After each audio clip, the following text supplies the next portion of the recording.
Well, here I am, moving on to the next video. I'm going to talk to you about how long it took me to gather enlightenment.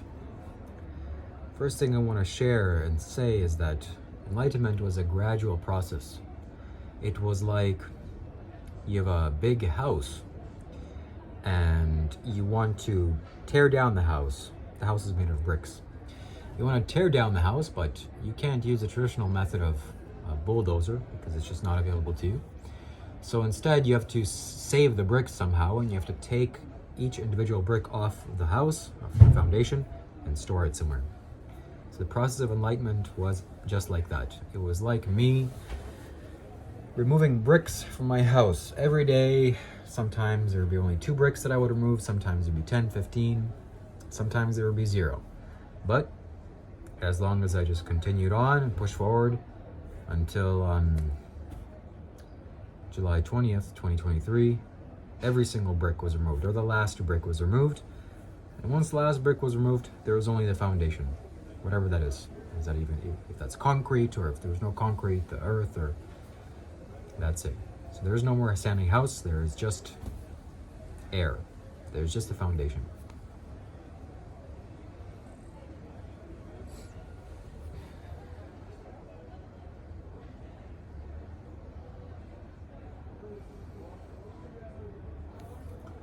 This birth, this life was not easy for me. It was lots of difficulty and lots of challenge had been overcome. When I was 19, a specific memory that I remember or have is that when I was attending the 10-day Vipassana retreat with Essen Goenka, on the 5th or 6th day, I remember I went outside after the last discourse, and it was a nighttime and I could see the stars up in the sky, and I looked up at the stars and I was dealing with so much suffering inside of me. It was like my mind had been tangled up in so many knots and various other things like entities that were attached and connected to me. I didn't know it at the time, but that was the case. I was in just utter torture inside, internally. And I remember thinking to myself, like, I have to solve this. I'm going to solve this. Just keep going. It's okay. You're burning in a fire right now internally. That's how it feels like. But you have to continue on this process because you found the cure to your ailment. You found the cure to birth, essentially. And that's the memory that I still remember, even to this day, that I had continued forward and I have finished the mission. I completed what I needed to complete. And it feels good. It feels good to say that.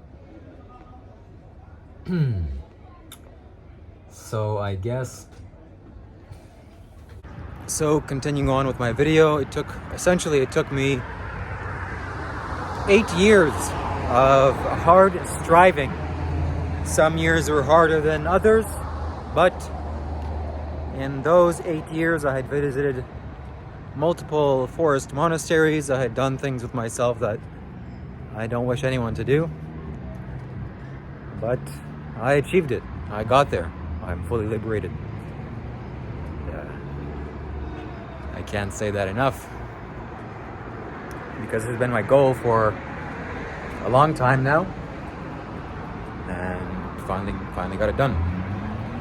That doesn't mean to say that that's it for me in life. I'm going to live a very fruitful, very enjoyment-filled life. I'm going to do wonderful things for this planet.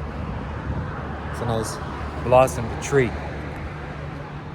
So ever since the age of 19, when I first came in contact with the teachings of the Buddha through the 10-day Vipassana meditation retreat, that's when I really started walking on the spiritual path. Even though I was spiritually aware,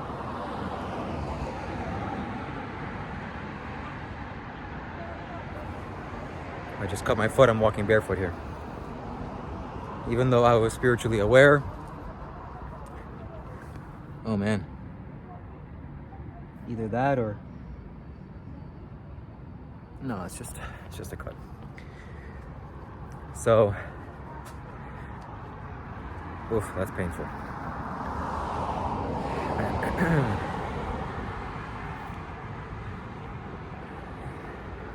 I was spiritually aware before I attended the 10-day meditation retreat, but it was I was just interested in spirituality as if you would be interested in a buffet that had a dessert.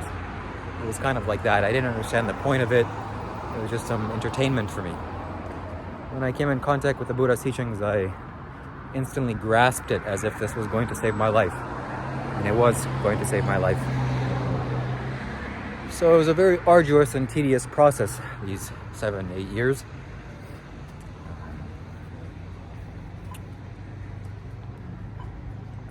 I strived with vigor and intensity.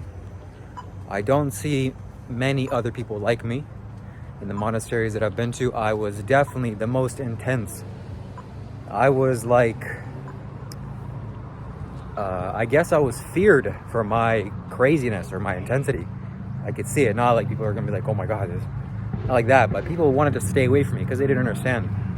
And I for sure didn't meet anyone like me in all the times that I've been to. People were on the spiritual path and they were interested, and even the monks were like, yes, this is very important. But none were like me. I was willing to die for this. I remember very specifically. Okay, something got impaled in my leg, I think. It's okay.